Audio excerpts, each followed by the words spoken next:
Thank you. You know, after a long day, I usually write some notes down so that I can be clear on my speeches. So the good news is I found my notes in my jacket. The bad news is you're not the National Trucking Association. So I'll do the best I can. I appreciate you having me. It's an honor to be here with you today at this event, and I appreciate the opportunity to speak to you at this important time in our nation's history. So, you know, for most of human history, the vast majority of people that have ever lived have lived in a society that tells them that they can only be what their parents were before them, that you could only go as far as your family before you went. My parents knew that condition. They were both born into poor families in Cuba in the early part of the 20th century. My father lost his mother when he was 9. He went to work to support his family, and he would work for the next 70 years of his life. My mother was one of 7 girls raised in rural Cuba by a father disabled by polio as a young child who struggled to provide for his girls his entire life. Yet, in 1956, they took it upon themselves to come to the one place on earth where people like them could have a chance. They came here to the United States of America. In America, my parents were never rich, and they were never famous, but they were successful.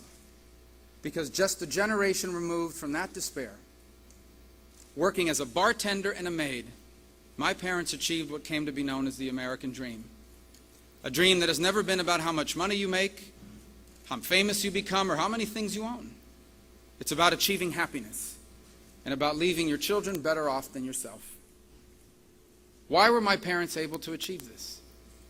They were able to achieve it because in 1956 they came to America during the American century. The 20th century was the American century. And the reason why the 20th century was the American century begins at our founding. You see, unlike all these other nations in human history, ours was not founded on a political idea. Our nation was founded on a spiritual principle. And here's the spiritual principle it was founded on: that every single human being was born with rights given to them by God to life and to liberty and to pursue happiness. This is a principle that sometimes I include myself, who have only known this country, may take for granted. But in most places on earth, they believe that your rights come from your government and from your laws. But ours was founded on the belief that your rights come from your Creator and from God. That led us, guided by that fundamental truth, at the turn of the 19th century, faced with a rapidly changing world, that generation of Americans made a choice. They had to choose whether they resisted industrialization or embraced it, whether they feared the future or wanted to be a part of it. And they chose to embrace the future. They chose to embrace industrialization, and because they did, less than 100 years later, America was the most powerful nation on the earth. 2 times in the last century, America saved the world from evil. It confronted and defeated Imperial Japan and Nazi Germany, and then again during the Cold War defeated communism. And economically in the 20th century gave birth to the American dream that my parents lived, that I've lived, and that so many of you lived. This was the America that I grew up in. This was this extraordinary nation that changed the world. But now there are millions of people that are starting to doubt whether that's still true about us. Why do they feel that way? Because every day they turn on the news and they read about how somewhere else in the world evil is winning and we seem helpless to do anything about it. Radical jihad spreads from North Africa through the Middle East into Afghanistan, Pakistan, even Indonesia. Iran continues to carry out its nuclear ambitions. North Korea has nuclear weapons. China claims to own the South China Sea. And we seem incapable of responding to these issues. And making it even worse, they are confused. How can it be that our president shows more respect for the Ayatollah in Iran than for our allies in Israel?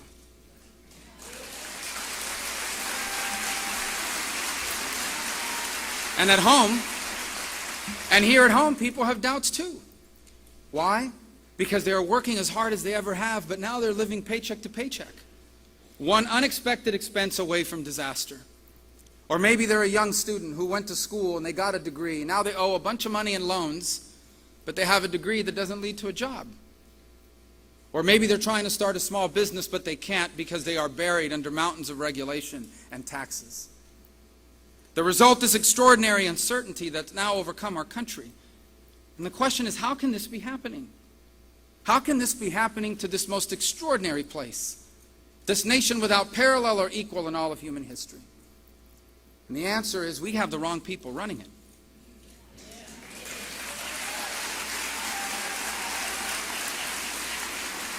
We have too many leaders in charge that have forgotten the fundamental truths.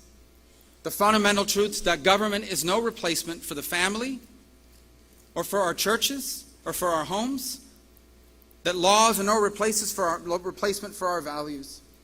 They've forgotten fundamental truths that the world is a safer and a better place when America is the strongest country on earth, when our military is the most powerful military on the planet.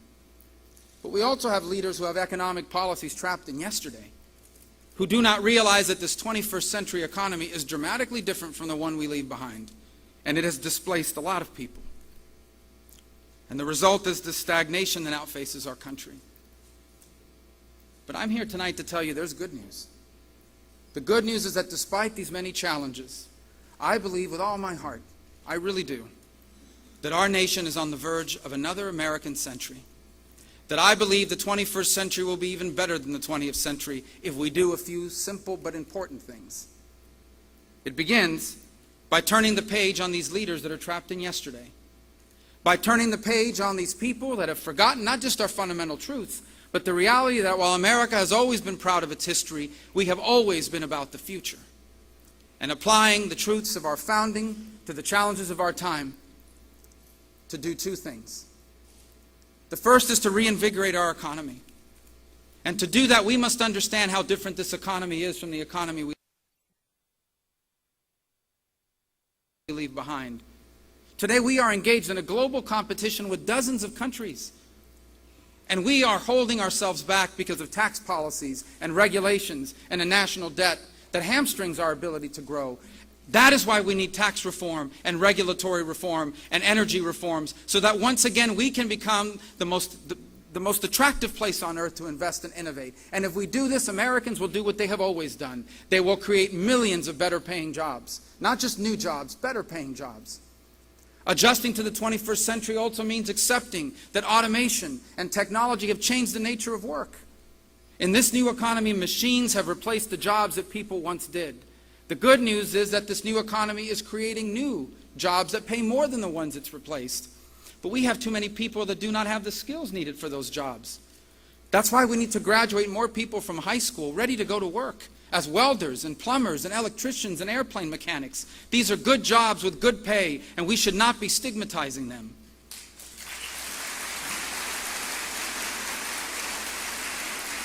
That's why we need to create a higher education system that people who have to work full-time have access to, so that the single mother who has to work full-time and raise her family can also go to school at night, on weekends and online, and go from being a receptionist to a paralegal, from a home health aide making $9 an hour to a dental hygienist making $60,000 a year. And we need to reform traditional higher education as well. We can no longer afford to graduate people from school with loans and degrees that do not lead to jobs. And that's why I believe that before any of our young people take out student loans, that school has to tell you how much you can expect to make when you graduate from that degree, from that school, so people can decide whether it's worth borrowing tens of thousands of dollars to major in basket weaving. My apologies to the basket weavers. But winning in this 21st century requires us to embrace fundamental truths as well. And here's one we should never forget.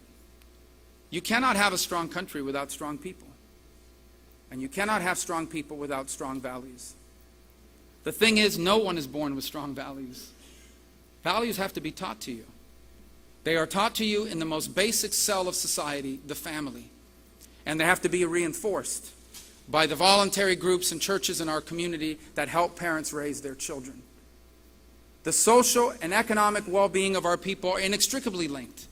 And it should not surprise us that our country struggles economically when families are falling apart. It should not surprise us to learn that the single greatest contributor of poverty today is the disintegration of American families. And we need leaders that understand this fundamental truth. Even if government's role in it might be limited, it certainly is important.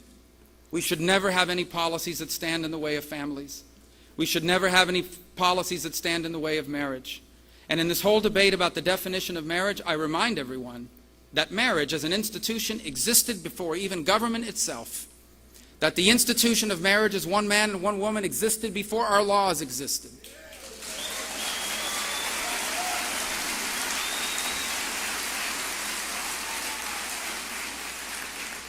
And that thousands of years of human history teach us a very simple truth. The ideal setting in where to raise children and instill in them values is when a mother and a father married to each other, living in the same home, raise those children together.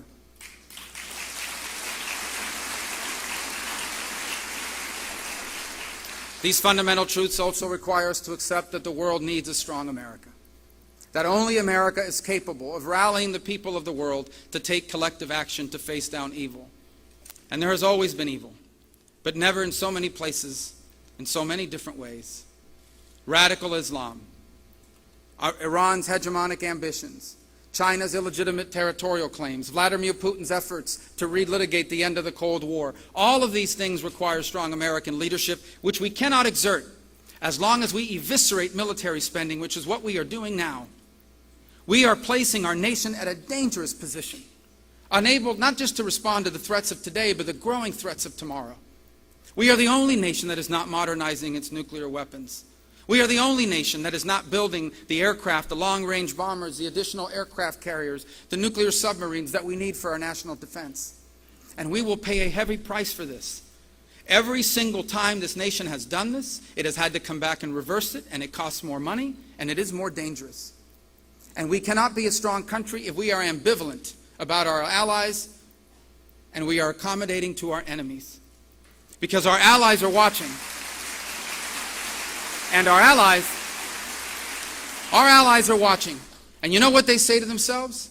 If this is the way America treats Israel, a country with extraordinary support in Washington, D.C., imagine what they will do to us. And this is the position they have put us in. But imagine if we had leadership in this country that reinvigorated America on the global stage. Imagine if we had policies that once again understood that the family is the most important institution in society. Imagine if we had policies that would help us reinvigorate our economy and give our people the skills they need to succeed in the 21st century. If we had these things, then the 21st century will also be an American century. And we won't just save the American dream, we will expand it to reach more people and touch more lives than ever before. I will close by saying that these elections in 2016 are not simply a choice about what laws we're going to pass or what party will be in charge. The election of 2016 is a straightforward question. What kind of country are we going to be? I want this to be a special country. I chose to run for president at this time in our history and at this time in my life. Because while America owes me absolutely nothing, I have a debt to this country that I will never repay. America is not just the nation I was born in. It's the nation that literally changed the history of my family. One of the most influential people in my life was my grandfather. I don't often talk about him, but I chose to tonight because I think it's right on point. My grandfather, as I pointed out earlier, was disabled by polio as a child. He went to school. He was the only person in his family to learn how to read. He was ambitious. He was talented. He had big dreams. And they were all impossible for him because his parents were not politically connected, because he didn't know the right people. Years later, as I was growing up, my grandfather would live with us. He would sit on the porch of our home and smoke 3 daily cigars. He lived to be 84. And I would sit on that porch with him and listen to his stories. He taught me about history. He loved America. He commented how this country, he remembered, long before he was a citizen, long before he was fully in this country, he was an American. He marveled that a man that was born in 1899 when airplanes didn't exist sat in front of a television in 1969 and watched an American walk on the moon. And he concluded from that Americans can do anything. But he taught me something else. Not directly per se, but in the lessons that he instilled in me. He taught me that I was blessed and privileged to be a citizen of the one place on earth where even the son of a bartender and a maid could have the same dreams and the same future as the children of millionaires and people that were politically connected.